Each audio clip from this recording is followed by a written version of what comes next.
Good evening, my name is Ritan Joji and I'm doing a paper slide presentation for the week 1 learning activity with gifted students who are living with poverty. So for the first part, how can we help teachers and schools identify gifted students from low SES backgrounds and also diverse backgrounds? Foremost, teachers and schools.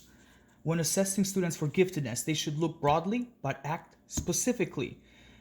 Students from low socioeconomic and diverse backgrounds typically do poorly on standardized and other traditional tests, IQ tests.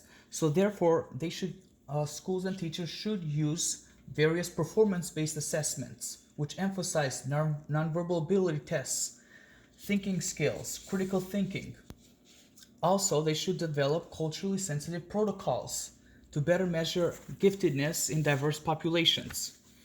Secondly, when assessing students for giftedness, teachers and schools should be inclusive in their screening and not exclusive. Initial screening for all students should have a lower threshold, and then the students who may show potential for giftedness should have an additional assessment matched to their specific needs, such as these could be portfolio observations, performance tasks, and then lastly, the advanced and final assessment should be matched specifically for the child to better match the service with their gifts. So what exactly is culturally or linguistically sensitive? Well, this is to emphasize problem solving and critical thinking. Also, students' nonverbal abilities. It is to match the identification instruments to the child's strength, including using local cultural norms. It is not, however, to over-rely on a student's prior learning or standardized IQ tests, since these students typically diverse students typically perform worse on these types of exams. So, the assessment should also be valid and reliable, meaning, was the assessment tailored to the students living with poverty, or is it representative of the community? Lastly, and very importantly, teacher training should be appropriate and specific regarding how checklists and other district tools should be correctly used and applied to various and diverse populations. For part 2, how do teachers and schools provide the required support for gifted students to ensure they succeed academically?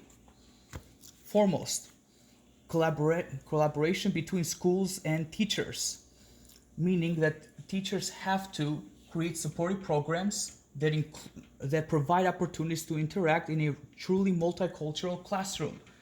Since poor minority children typically have a hard time adjusting in gifted classrooms, which are mainly composed of white children from middle-class backgrounds, the SES or minority children must feel welcomed in order to succeed. Also, gifted students have to become inspired and be able to show their giftedness, to demonstrate their talents. So, teachers can use enrichment activities such as science and math classes during the summer or after school. They can also generate excitement and motivation through hands-on and discovery-based learning experiences to help build the students' knowledge. Also very important for gifted students from minority backgrounds to have positive relationships with adults, since they will be questioning their identity, or many students question their identity when they're in the gifted program.